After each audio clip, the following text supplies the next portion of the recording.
Hello everyone.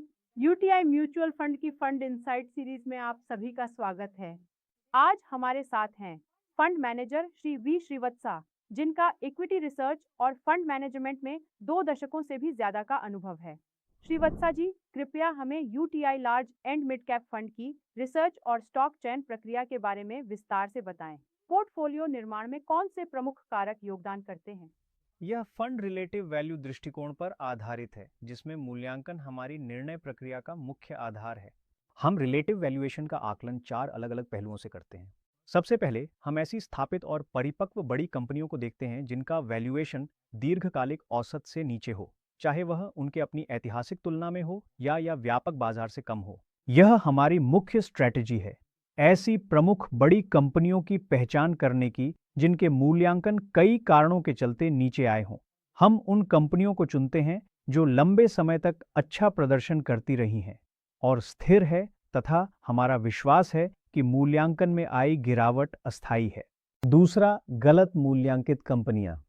ये कंपनियां अपने वित्तीय प्रदर्शन, मैनेजमेंट गुणवत्ता और गवर्नेंस के लिहाज से अच्छी स्थिति में हैं, लेकिन कुछ कारणों से बाजार में इनका मूल्यांकन उचित स्तर पर नहीं है। इन कंपनियों को चुनने से पहले हम इनके बिजनेस और मैनेजमेंट की क्षमताओं की गहराई से जांच करते हैं।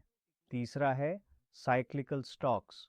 ऐसे स्टॉक्स जिनका साइकिल अनुकूल न होने के कारण वे कम वैल्यू पर उपलब्ध होते हैं। हम ऐसे अवसरों में साइकिल अनुकूल न होने का लाभ उठाने की कोशिश करते हैं। और अंत में स्मॉल कैप्स के लिए हमारा ध्यान उन ग्रोथ आधारित कंपनियों को ढूंढने में रहता है जो उचित मूल्यांकन पर उपलब्ध हों।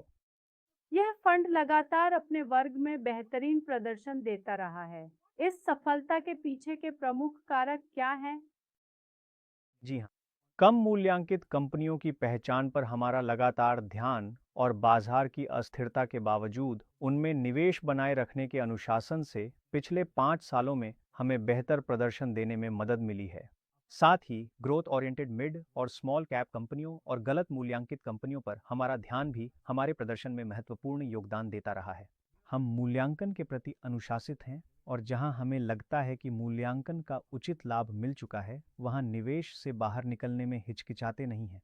निवेशकों को अपने पूरे एसेट एलोकेशन में UTI large and mid cap fund को किस तरह शामिल करना चाहिए?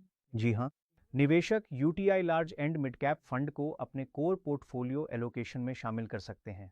इसका लार्ज कैप हिस्सा पोर्टफोलियो को स्थिरता और मजबूती प्रदान करता है, जबकि मिड कैप एक्सपोजर उसे अतिरिक्त वृद्धि की संभावनाएं देता है। ऐसे निवेशक जो 5 साल या उससे ज्यादा समय के लिए निवेश करना चाहते हैं, उनके पोर्टफोलियो में यह फंड मजबूत आधार बन सकता है, जो स्थिरता और विकास दोनों उपलब्ध करने की क्षमता रखता है।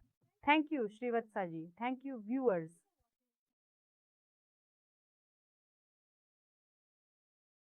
म्यूचुअल फंड निवेश बाजार के जोखिमों के अधीन है।